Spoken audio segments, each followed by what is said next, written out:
Hong Kong is fighting China for us. Their fight is our fight. Let us all support Hong Kong, rally behind them, and win this fight. Thank you very much.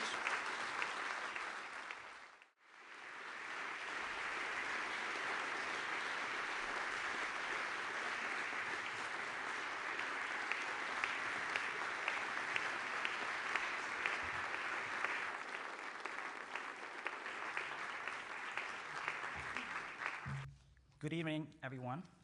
Thank you very, very much, Reporters Without Borders, for giving this award to my colleague, my mentor, my sister, my closest confidant, and most of all, my source of inspiration. Pham Đoan Trang, she is not here today because she has pledged to never leave Vietnam until Vietnam becomes a democracy. On these very days 10 years ago, Đoan Trang was living some of the most miserable time of her life after being kidnapped and unlawfully detained for 9 days by the Vietnamese police. Back then, she was known as one of the finest journalists of the mainstream media in Vietnam. But overnight, she became one of the most isolated journalists in the country and an enemy of the state. She then transformed herself into a democracy activist, using her pen, or her keyboard to be exact, to make political changes. Writing was no longer her profession. It became her mission. I had the fortune to meet Đoan Trang 2 years later during a protest movement in Hanoi in 2011, when I also decided to become a democracy activist and a journalist. And one of the best things that have happened in my life was meeting her, to work with her, and to be close to her. She taught me journalism, real journalism, independent journalism, not the kind of journalism that obeys government's will. And with teaching me independent journalism, she taught me bravery and freedom.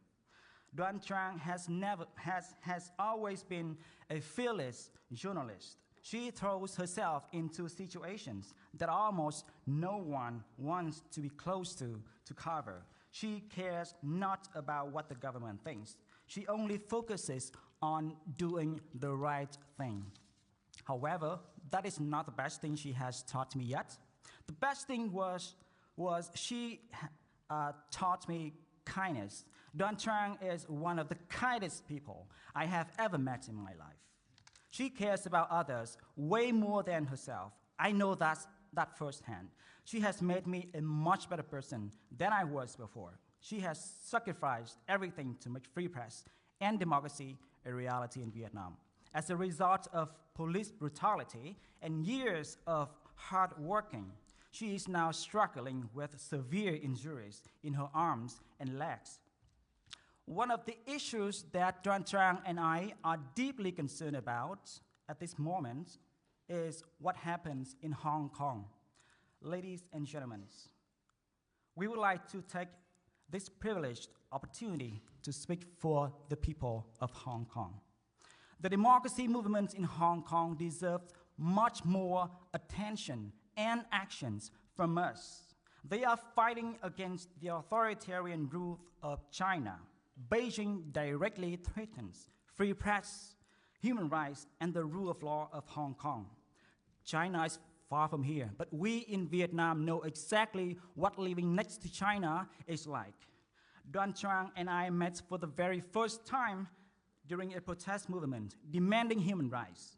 But a big part of that movement was anti-China, because China was and still is one of the biggest threats to free press and democracy around the world. Hong Kong is fighting China for us. Their fight is our fight. Let us all support Hong Kong, rally behind them, and win this fight. Thank you very much.